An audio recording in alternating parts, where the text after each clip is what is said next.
నమస్తే. మీతో రాజ సుశీల సిస్టర్స్ ఛానల్‌కి స్వాగతం. ఇవాళ బుధుడు జ్యేష్ఠ నక్షత్రంలో సంచరిస్తున్నాడు వృశ్చిక రాశిలో. ఇది ఎలా ఉంటుంది? ఎవరికెంత దీనివల్ల మంచి ఫలితం వస్తుంది? ఈ టైం పీరియడ్‌లో మనం ఎలాంటిది చెయ్యొచ్చు? ఎలాంటిది చెయ్యరాదు? అన్నవన్నీ మనము చూద్దామన్నమాట. జ్యేష్ఠ నక్షత్రంలో నవంబర్ 11 నుంచి డిసెంబర్ 9 వరకు సంచరిస్తున్నాడన్నమాట. ఈ టైం పీరియడ్‌లో అంటే నవంబర్ 16 నుంచి డిసెంబర్ 15 వరకు బుధ సంచారంతో పాటు మీకు సూర్యుడు కూడా బుధుడి దగ్గర రావడం, ఇద్దరు కలిసి సంచారం చెయ్యడం అన్నది కొంచెం జ్యేష్ఠ నక్షత్రంలో, ఆ తర్వాత మూలా నక్షత్రంలో ఇవి వెళ్తున్నాయి అన్నమాట. సో ఇలాంటి ఈ కంజంక్షన్ని, ఇలాంటి ఈ చేరికని బుధాదిత్య యోగం అంటామన్నమాట.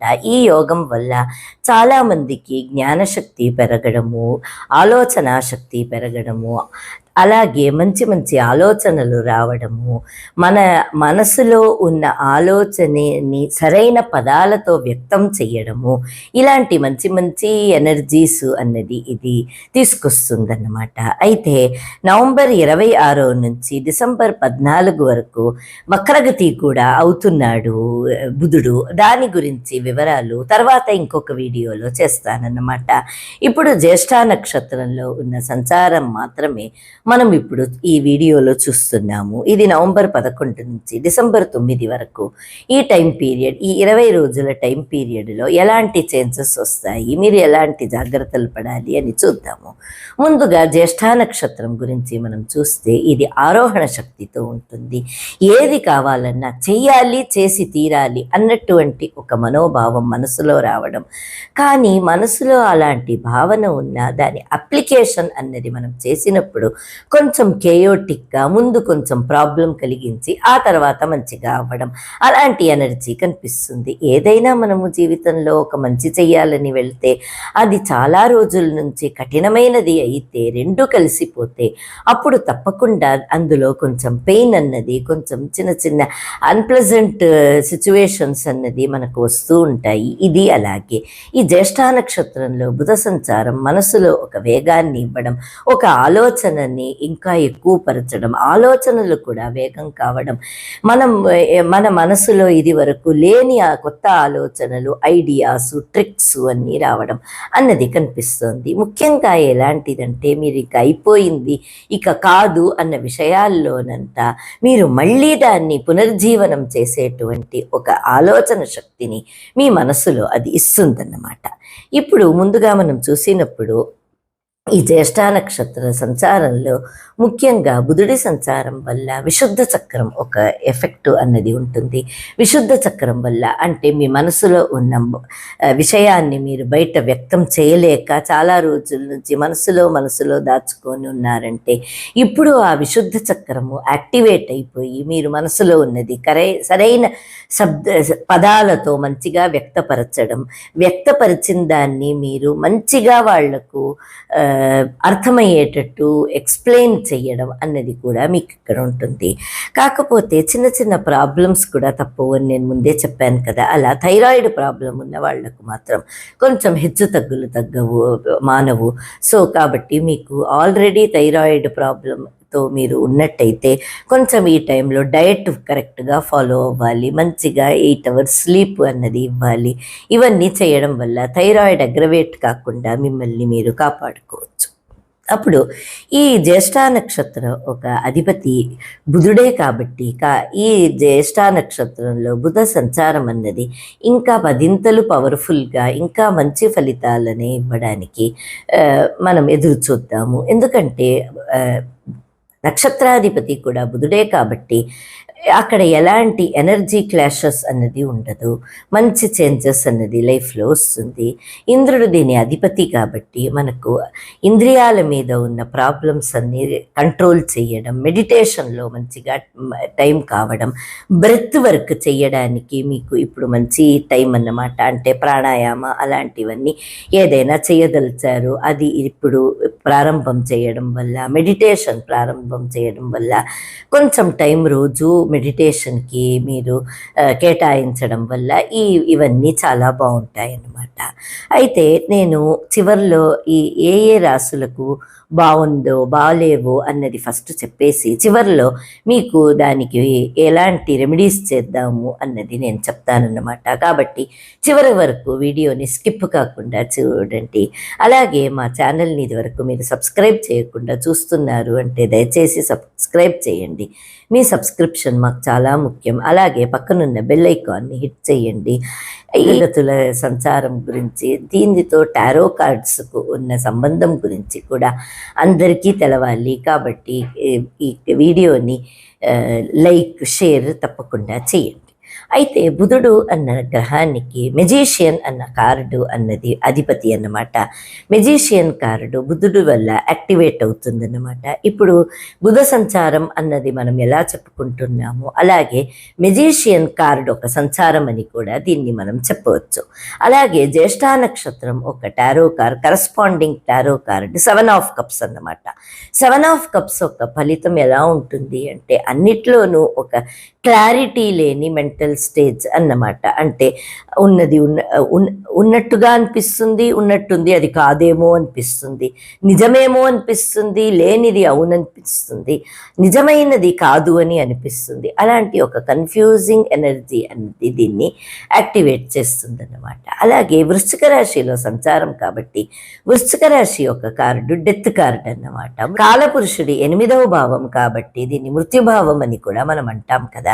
సో టారో కార్డు బట్టి చూసినప్పుడు ఇది డెత్ కార్డ్ అన్నమాట. ఈ డెత్ కార్డ్ యాక్టివేట్ అవుతుంది. డెత్ కార్డ్ అంటే అదేదో భయంకరమైన పేరు, డెత్ వచ్చేస్తుంది అలాంటివన్నీ అనుకో. మీ జీవితంలో ఉన్న చెడు డెత్, మీ జీవితంలో ఉన్న చాలా రోజుల నుంచి పనికిరానివన్నీ డెత్, మీ ఆలోచనలో ఉన్న పనికిరానివన్నీ డెత్, అలాంటి ఒక ట్రాన్స్ఫార్మేషనల్ చేంజ్ తీసుకురావడమే ఈ స్కార్పియో అన్న వృశ్చిక రాశి యొక్క ఫలితం, ఈ డెత్ కార్డ్ ఒక ఫలితం అన్నమాట.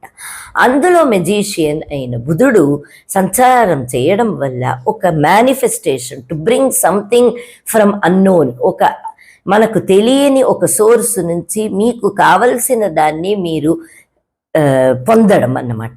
సో అక్కడ ఏమవుతుంది అంటే మీ జీవితంలో వద్దన్నవి, పనికిరానివి, ఏది మీ ప్రోగ్రెస్ని హిండర్ చేస్తుందో, ఏది మీరు ముందుకు సాగకుండా ఆటంకం పరుస్తుందో దాన్నంతా మీరు ఒక కలప మొక్కల్ని మనము చేనులోంచి తీసేటట్టు అన్నీ తీసేస్తే చేనులో ఉన్న చెట్లు బాగా పెరుగుతాయి అని చేస్తారు కదా, అలా అన్నమాట. వద్దన్నవి, పనికిరానివి అన్ని తీసి పడేసి మనకు కావాల్సింది ఒక స్ట్రైట్ పాత్రలో వెళ్ళడానికి ఏదేవన్నీ మనకు ఆటంకాలు ఉన్నాయో అవన్నీ తీసి పడేస్తుంది. సో ఇప్పుడు 3 కార్డులు 7 of cups, death card and magician, వీటి డ్రామాయే ఈ జ్యేష్ఠ నక్షత్రంలోని బుధుడి సంచారం అన్నమాట. ఇప్పుడు రాశి వైస్గా ఒక్కొక్క రాశికి ఎలా ఉంది అనేది చూద్దాం. ముందుగా మేషరాశి. మేషరాశిలో మీకు 3వ 6వ భావానికి చెందిన స్వామి 8వ భావంలో సంచరిస్తున్నాడు అన్నట్టు. ఉన్నట్టుండి ఏదో ఆలోచనలో తేడా రావడం, వర్క్ ప్లేస్లో చేంజ్ రావడం, మంచిగా మిత్రులుగా ఉన్న వాళ్ళు ఉన్నట్టుండి శత్రువులుగా అయిపోవడం, దానికి ప్రధానంగా ఉన్న కారణం ఏంటంటే మీ మాటల్లో ఏదైనా చిన్న తేడా వచ్చినా అది వాళ్ళు సహించలేకుండా ఇంతకుముందు అలా చెప్పావు, ఇలా చెప్పావు, నీ పద్ధతే బాలేదు అని లేనిపోని గొడవలు పెట్టుకోవడం అలాంటిది కనిపిస్తుంది. కాబట్టి మాటల్లో జాగ్రత్తగా ఉండండి. వచ్చే మార్పుని మీరు స్మూత్గా స్వీకరించండి, ఎదురొడ్డి వెళ్ళొద్దు. ఎందుకంటే టైం పీరియడ్ చాలా చిన్నది కాబట్టి కొంచెం మీరు స్మూత్గా ఉండిపోతే ఈ టైం పీరియడ్ పాస్ ఆన్ అయిపోతుంది. ఆ తర్వాత మీరు ఎలా మాట్లాడినా పర్వాలేదు. ఇప్పుడు అన్నిటినీ భూతద్దంలో చూసేటువంటి పరిస్థితి అన్నమాట. కాబట్టి ఈ టైంలో మీరు కొంచెం జాగ్రత్తగా ఉండాలి. వృషభ రాశి. మీ 2వ భావానికి 5వ భావానికి చెందిన స్వామి 7వ భావంలో సంచరిస్తున్నాడనమాట.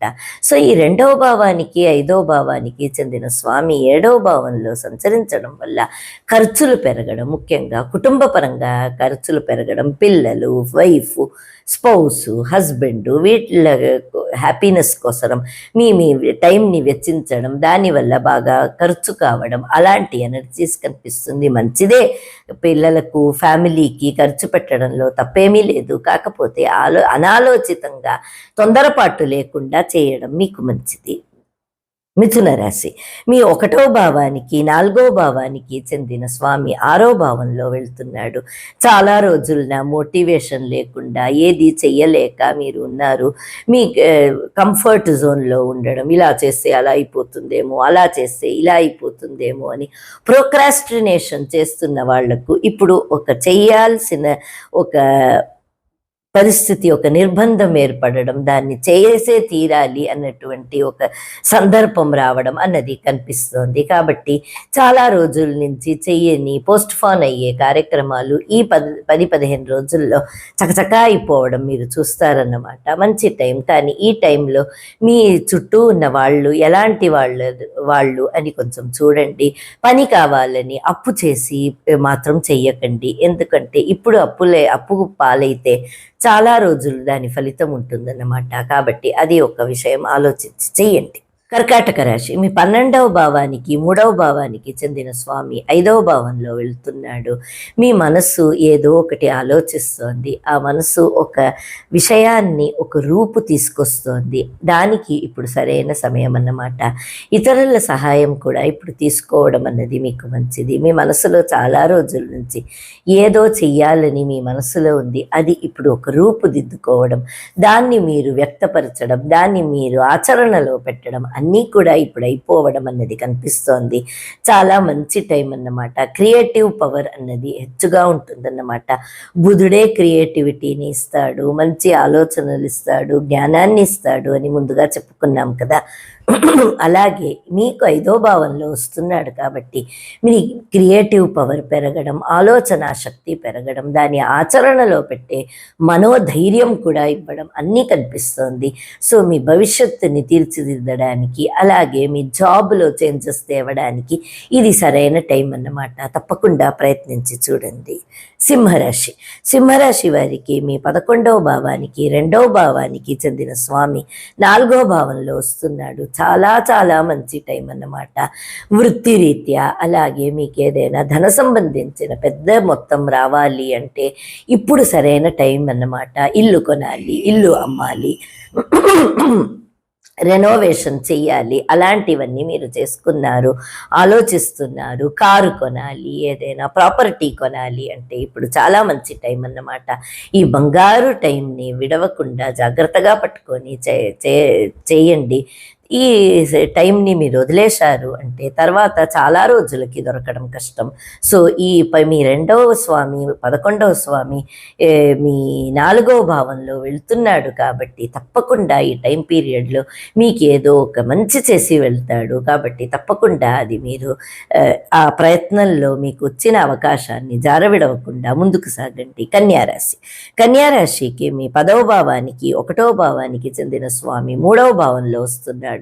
చాలా చాలా మంచి టైం అన్నమాట. మీలో ఇన్నర్ స్ట్రెంగ్త్ పెరగడం, మీ సెల్ఫ్ అన్నది బాగా షైన్ కావడం, అందరికీ మీ టాలెంట్ ఎక్స్పోజ్ కావడం, జాబ్లో మంచి పేరు తెచ్చుకోవడం, మీ సహచరులతో మంచి పేరు రావడం, అందరి కోఆపరేషన్ దొరకడం, కోఆర్డినేషన్ చేయడం, గ్రూప్ వర్క్ చేయడం, ప్రాజెక్ట్ కంప్లీట్ చేయడం, టైంలో మీ టీం గెలవడం, ఇలాంటి మంచి మంచి ఎనర్జీస్ కనిపిస్తున్నాయి. కన్యారాశి వారికి నిజంగానే జాబ్ పరంగా చాలా బాగుంది. కాబట్టి మీరు ఎంత చేయగలరో దాన్ని మీరు మ్యాక్సిమం మీ అవుట్పుట్ని ఇప్పుడు వేయడం మీకు చాలా మంచిది. తులారాశి అంటే మీకు 9వ భావానికి 12వ భావానికి చెందిన స్వామి 2వ భావంలో వస్తున్నాడు. కాబట్టి మీ మనసులో ఉన్న నమ్మకాలు, మీ మనసులో ఉన్న భయాలు ఇవన్నీ కలిసి మీ లైఫ్ని చాలా వరకు కూడా ఇప్పుడు రూల్ చేస్తుందన్నమాట. ఏ పని చేయాలన్నా, ఏ ఖర్చు చేయాలన్నా, ముందుకు వెళ్ళాలన్నా మనసులో ఒక భయం రావడం, చేయలేకపోవడం, అలాంటి ఒక ఎనర్జీస్ కనిపిస్తుంది. కానీ సూర్యుడు కూడా ఇక్కడ ఉండడం వల్ల మనసులో ఉన్న చీకటి తొలగిపోయి ఒక ధైర్యం అన్నది ఇస్తుంది. ఆ ధైర్యాన్ని మీరు పట్టుకొని ముందుకు వెళ్ళాలన్నమాట. కాకపోతే టైం పీరియడ్ అన్నది మనసులో ఒక అనుకోని అన్ఎక్స్ప్లెయినబుల్ ఫియర్ అన్నది మీ మనసులో అర్థం చెయ్యలేని అవ్యక్తమైన ఒక భయము మీ మనసులో తీసుకొస్తుంది. కాబట్టి కొంచెం జాగ్రత్తగా ఉండాలి. ఇది ఒక అపోహ మాత్రమే, ఈ భయం నిజము కాదు అన్నది మీరు తెలుసుకోవాలి. వృశ్చిక రాశి మీ 8వ భావానికి 11వ భావానికి చెందిన స్వామి 1వ భావంలో వస్తున్నాడు. అంటే మీరు కాదు, మీరు ఇంతకుముందు ఉన్న మనిషి కానే కారు. ఇప్పుడు మీ మనసులో చాలా చేంజెస్ వచ్చాయి, ఆలోచనలో చాలా చేంజెస్ వచ్చాయి, ఉన్నట్టుండు చేంజెస్ వస్తున్నాయి. మీ చుట్టూ ఉన్న వాళ్ళ గురించి చాలా తెలుస్తుంది, చాలా వాళ్ళు ఎలాంటి వాళ్ళు అన్నది తెలవడం, ఒక నిజం తెలవడం, దానివల్ల మీ మనసు ఆలోచన మారిపోవడం అన్నది ఉంది. కాకపోతే తొందరపాటు పనికిరాదు. ఒక నిదానంతో మీ హుందత్వాన్ని వదిలిపెట్టుకోకుండా మీరు ఉండడం ఇప్పుడు మంచిది. వదిలివేసిన మాటలు అంటే ఏదైనా మాటలతో ఏదైనా చెప్పేస్తే తర్వాత దాన్ని సరిదిద్దుకోవడం కష్టం. కాబట్టి జాగ్రత్తగా మసలండి. ధనుర్రాశి మీ 7వ భావానికి 10వ భావానికి చెందిన స్వామి 12వ భావంలో వెళ్తున్నాడు. కుటుంబ పరంగా, జాబ్ పరంగా కొంచెం టెన్షన్స్ రావడం, చిన్న చిన్న నష్టాలు ఏర్పడడం, కుటుంబం వల్ల జాబ్ వల్ల కుటుంబానికి మీరు మంచి న్యాయం చేయలేకపోవడం, దానివల్ల మీరు ఎంత కృషి చేసినా ఫలితం రాకపోవడం, దానివల్ల మీ పేరు చెడుపుకోవడం, పెద్ద పెద్ద విషయాలను మీరు కుటుంబం కోసం జాబ్ కోసం కుటుంబంలో పెద్ద పెద్ద విషయాల్ని వదిలివేసుకోవాల్సి రావడం, తర్వాత దానివల్ల నష్టపడటం, అలాంటి ఎనర్జీస్ కనిపిస్తుంది. కొంచెం బ్యాలెన్స్ చేయడం నేర్చుకోండి, ధ్యానం చెయ్యండి, అలాగే మీరు మనసుని నిగ్రహపరచుకోండి. చాలా ఆలోచన చేసి అల్లోలంగా మనసు అయిపోయి ఏ నిర్ణయము తీసుకోలేక 7 ఆఫ్ కప్స్ ఎనర్జీ వల్ల మీరు ఇంకా క్లిష్టమైన ఒక స్థితిలో వెళ్లకుండా మిమ్మల్ని మీరు కాపాడుకోవాలంటే ధ్యానం చేయడం తప్పనిసరి. అది చెయ్యండి. మీరు ఏది చెయ్యాలి అన్న జ్ఞానం మీకు వస్తుంది. అలాగే మకర రాశి మీ 6వ భావానికి 9వ భావానికి చెందిన స్వామి 11వ భావానికి వెళ్తున్నాడన్నమాట. మీరు ఏదో ఆలోచనలతో మీ జీవితాన్ని ఒకలాగా మరల్చుకొని ఉన్నారు. దానివల్ల మంచి ఫలితం అన్నది ఇప్పటి వరకు రాలేదు. కానీ ఉన్నట్టుంది అన్ని చేంజ్ అవుతోంది. మీరు ఏది అనుకున్నారో, ఎలా కావాలనుకున్నారో మీ లైఫ్, ముఖ్యంగా మీ జాబు, మీ ప్రొఫెషన్ అనే దాంట్లో ఇప్పుడు మంచి చేంజ్ రావడం, దానివల్ల మీకు చాలా రోజుల నుంచి జాబ్ రాలేదంటే ఇప్పుడు మీరు కోరుకున్నటువంటి జాబ్ రావడం, లేకపోతే మీరు ఏదో బిజినెస్లో ఎలాగో మీ బిజినెస్ని తీర్చిదిద్దారు, దానికి మంచి ఫలితం రావట్లేదు, ఇప్పుడు ఉన్నట్టుంది దానికి క్రేజ్ రావడం, దానివల్ల బిజినెస్ పికప్ అవ్వడం, ఇలాంటివన్నీ చేంజెస్ రావడం అన్నది చాలా రోజుల నుంచి వేస్ట్గా వెళ్తోంది అనుకున్న మీ ప్రయత్నానికంతా ఇప్పుడు మంచి ఫలితం రావడం అన్నది కనిపిస్తోంది. మొత్తానికి మకర రాశి వారికి చాలా బాగుంది. కుంభరాశి వారికి మీ 5వ భావానికి 8వ భావానికి చెందిన స్వామి 10వ భావానికి వెళ్తున్నాడు. ఉన్నట్టుండి మీరేదో ఆలోచించడం, దానివల్ల మీరు ఎవరినో ప్రయత్నించడం, వెంటనే జాబ్ దొరికేయడం, అలాంటి ఒక ఎనర్జీస్ కనిపిస్తోంది. అలాగే కొందరికి మీరు ఉన్నట్టుండి ఏదో మాట్లాడడం, దాన్ని తప్పుగా తీసుకొని జాబ్ ఊడిపోవడం, అది కూడా ఉందన్నమాట. ఇలాగూ ఉంది, అలాగూ ఉంది. మీ దశాభుక్తులను బట్టి అది ఇలాగా అన్నది మనం చూసుకోవాలి. మొత్తానికి కత్తి మీద సాము అన్నటువంటి ఒక పరిస్థితి అన్నమాట. జాగ్రత్తగా ఆలోచన తీసుకోండి, జాగ్రత్తగా డిసిషన్స్ తీసుకోండి, లేకపోతే తర్వాత ప్రాబ్లం అవుతుంది. మంచి అయితే ఎప్పుడు ప్రాబ్లం లేదు, కానీ చిన్న పొరపాటు వల్ల పెద్ద శిక్ష దొరికినట్టయితే చాలా మనసు బాధపడతాం కదా. కాబట్టి ఆలోచనతో పని చేయండి. ఆ రాశి వారికి మీ 4వ భావానికి 7వ భావానికి చెందిన స్వామి 9వ భావానికి వస్తున్నాడు. అంటే మీ కుటుంబ పరంగా, మీ లగ్జరీ, మీ కంఫర్ట్ జోను, వీటన్నిటిలోనూ మీ ఆలోచన పరం మారుతుంది. నేను ఇలా ఉన్నాను కాబట్టి నా జీవితం ఇలా ఉంది, నేను అలా కాకుండా మారాలి, నేను ఇలా చేస్తే బాగుండేమో అన్నటువంటి ఆలోచన రావడం, దాన్ని కార్యాచరణలో పెట్టడం అన్నది ఉంటుంది. అలాంటి ఆలోచన లేని వాళ్లకు యూనివర్స్ అన్నది బలవంతంగా అలాంటి ఆలోచనలు వచ్చేటువంటి సందర్భాలు తీసుకురావడం, అప్పుడు మీ మనసులో నేను ఇలా ఉన్నాను కాబట్టే నా ఫ్యామిలీ లైఫ్ ఇలా ఉంది, నా జీవితం ఇలా ఉంది, నేను మారాలి అన్నటువంటి ఒక ఆలోచన ఎక్కడో సన్నగా మీ మనసులో రావడం అన్నది ఈ టైం పీరియడ్లో కనిపిస్తుందన్నమాట. అలాంటిది మీరేమైనా చేస్తూ ఉంటే, ఇప్పుడు ఎవరైనా మీకు అడ్వైస్ ఇచ్చా, నువ్వు మారాలి తల్లి, లేకపోతే నువ్వు మారాలి బాబు అని మీతో వచ్చి మీకు చెప్పినట్టయితే అది యూనివర్స్ నుంచి వచ్చిన ఒక ఉపదేశం అని తీసుకొని తొందరగా అది కార్యాచరణలో పెట్టడం మీకు మంచిది. ఇప్పుడు పరిహారాలన్నమాట. ఈ 11వ తారీఖు నవంబర్ నుంచి 9వ తారీఖు డిసెంబర్ వరకు జ్యేష్ఠ నక్షత్రంలో బుధుడు సంచారం వల్ల వచ్చే బ్యాడ్ ఎఫెక్ట్ కానీ మంచి ఎఫెక్ట్ ఎక్కువ చేసుకోవడానికి కానీ కొన్ని రెమెడీస్ చెప్తున్నానన్నమాట. ముందుగా బిల్వపత్రాలు అమ్మవారికి సమర్పించడం వల్ల ఈ టైం పీరియడ్లో లక్ష్మీనారాయణులకు సమర్పించడం వల్ల లక్ష్మీ నరసింహస్వామికి, లక్ష్మీనారాయణులకు, విష్ణుమూర్తి, మహాలక్ష్మికి ఇలాంటి వైష్ణవ సంప్రదాయ గుడులలో సమర్పించడం వల్ల మీకు మంచి ఫలితం వస్తుందన్నమాట. కుదరని వాళ్ళు ఇంట్లో నారాయణుడికి ఫోటో దగ్గర పెట్టడం మీకు మంచిదన్నమాట. ఎందుకంటే బుధుడికి నారాయణుడికి చేసినంత మంచి ఫలితం ఎప్పుడు దేని వలన దొరకదు. కాబట్టి అది ప్రయత్నం చేయండి. లేదు అంటే మీరు అది చేయలేను అంటే ఇది ఆకాశముద్ర. పొద్దున 5 నిమిషాలు, సాయంత్రం 5 నిమిషాలు ఆకాశముద్ర ఇక్కడ ఇలా మీ గొంతుకి ఎదురుగా ఇలా పెట్టుకొని చేయండి. దీనివల్ల మీ విశుద్ధి చక్ర అన్నది యాక్టివేట్ అవ్వడం మాత్రమే కాకుండా ఎయిర్ ఎనర్జీ, ఆకాశతత్వం అన్నది, స్పేస్ ఎనర్జీ అన్నది మీలో ఎక్కువ అవుతుంది, ఎక్స్పాండ్ అవుతుంది అన్నమాట. దానివల్ల ఆలోచన శక్తి పెరుగుతుంది, మంచి మంచి ఐడియాస్ వస్తుంది. ఇది చెయ్యండి. గానమూర్తి అన్న ఈ సంగీతంలో, కర్ణాటక సంగీతంలో గానమూర్తి అని ఒక రాగం వస్తుందన్నమాట. రోజు కొంచెం సేపు వినండి, దీనివల్ల మంచి ఫలితం వస్తుంది. మీకు మా ఛానల్ నచ్చినట్టయితే లైక్ చేయండి, షేర్ చేయండి, సబ్స్క్రైబ్ చేయండి.